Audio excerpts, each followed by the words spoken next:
Hello, everybody. I just wanted to do an update on my Powerwall project, and I wanted to get a crazy idea out there that I am thinking about and working on. In a lot of my past videos, I explained that I'm using low capacity cells. That's right, low capacity, around 450 milliamps to 520 to 530 milliamps, somewhere around there. But it doesn't go past anywhere 530 milliamps. And I got a lot of hate comments, private comments, not, well, some comments saying that things are going to explode in the, in the YouTube comment area. And some probably message me and say, don't do it. I'm going to burn down my house. I am going to burn down my shed. I'm going to burn down my garage. I'm going to burn down my office. And that'll be the end of me. Well, I did some testing, constantly testing, because I've been using these batteries, these low capacity batteries, for almost a year now, about 9.5, 10 months, somewhere around there. I've been using them and I haven't had one problem. I did two types of tests. First test was I did a white UPS, an 800 watt UPS, and it's 24 volt. I made a pack, 25 P.s.s So that's 7S 25P pack. So I can get, my chart of the 24 volts out of it to power up the UPS. And that did work. I put a 100 watt bulb on it.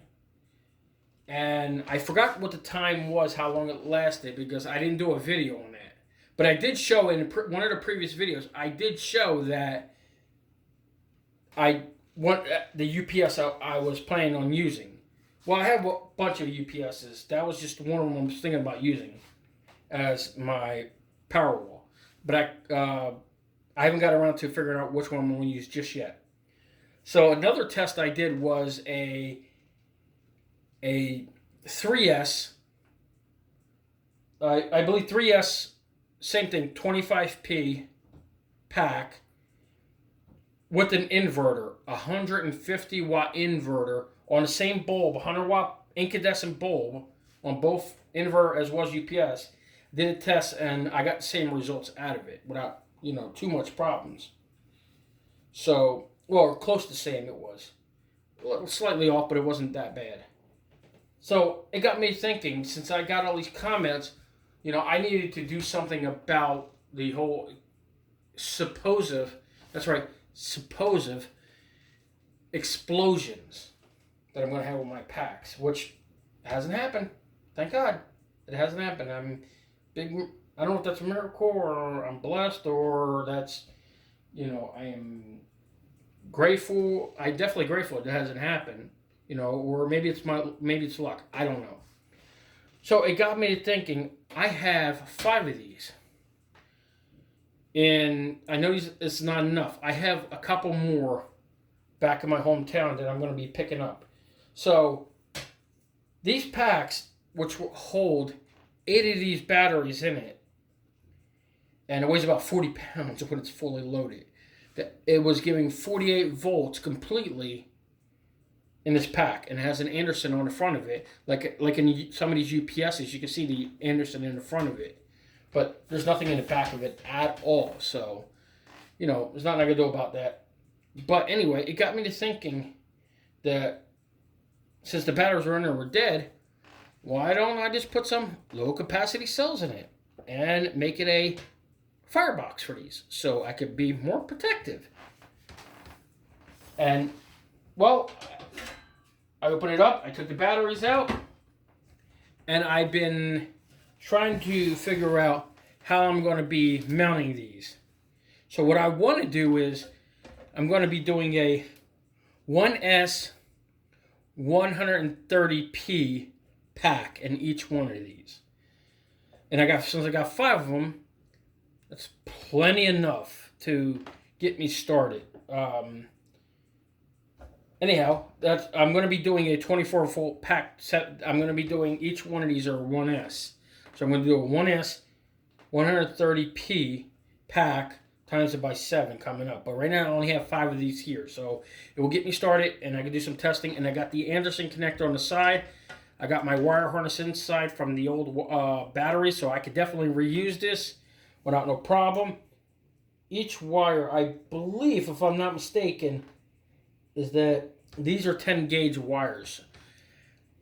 I'm pretty sure this is enough to get me started. I'm not going to have any problems. It's roughly about 50 amps or so. And what I'm going to be doing is, just to make sure everything's good, I believe I'm not going to put out the full 50 amps on this thing at a time. It's going to be less than that. Who knows? I don't know yet. I haven't decided how I'm going to be doing this. So, I don't know. One caution I have to take, and I tell everybody this, is if you're using a metal case and you're using packs, you got your plus and your minus. Your top's plus, your minus is bottom.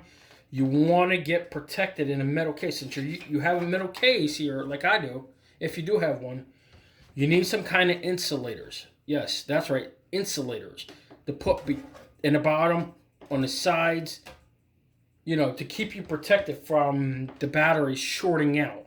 So this is a caution just to everybody that, are making their own packs and they want to put them in a metal case like this, is to get some insulators. Now, I'm fortunate to have this type of insulator.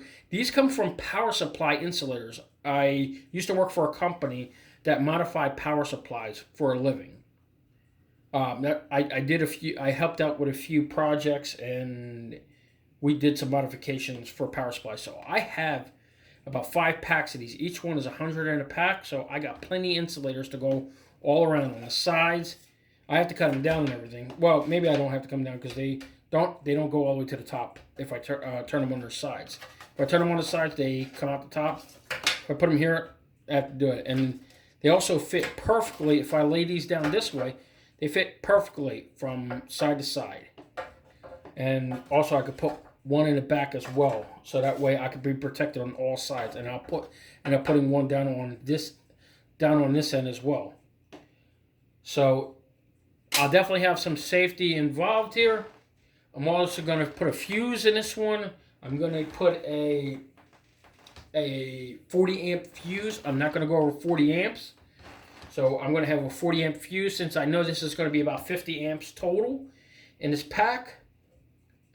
So I'm going to have a 40 amp fuse or maybe a 35 amp fuse. I'm not sure yet. I'm not going to go over the 40 mark here. Maybe I'll do a 45 amp fuse. I'm not sure yet. So stay tuned for that in the next video. So these are what the cells used to look like. Yes, these are these cheap ones that people say they explode, and I haven't had a problem with them. These are, yes, the cheap ones. But I rewrapped them. Everything is good. And no, I did not have to take off the old wrapping. And I'll explain the reason why is. In the housings, in the holders itself, the cell holders, the old ones here, they just fall right out. They don't stay in there at all. But if you put a second layer of the heat shrink, yes, they do hold in there and they do not come out at all. And you can still pull them out if you need to. Now, another thing, guys and girls out there, whoever's doing this, these heat shrink come in a bundle. They come from Keith. He's over in the DIY Powerwall forums and Facebook. And I think his eBay is called 18650 Shrink. I don't know if he changed it or not. That was what I remember from before when I ordered these. I ordered a lot of these.